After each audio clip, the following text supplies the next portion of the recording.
మహాశివరాత్రి రోజు రాత్రంతా జాగారం చేస్తే మన జీవితంలో ఏం జరుగుతుందో తెలుసా? ఒకసారి వేటగాడు అడవిలో వేటకు వెళ్ళాడు కానీ ఆ రోజు అతనికి ఒక్క జంతువు కూడా దొరకలేదు. రాత్రి అయ్యేసరికి అడవిలో ఒంటరిగా చిక్కుకున్నాడు.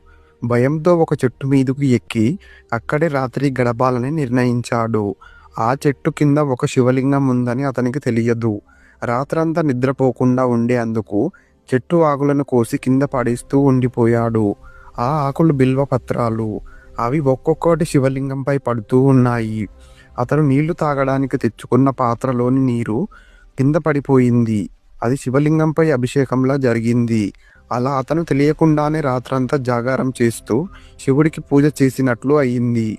ఉదయం అయ్యేసరికి శివుడు అతని భక్తిని గుర్తించి అతనికి పాప వియోచనం కలిగించాడని పురాణాలు చెబుతున్నాయి.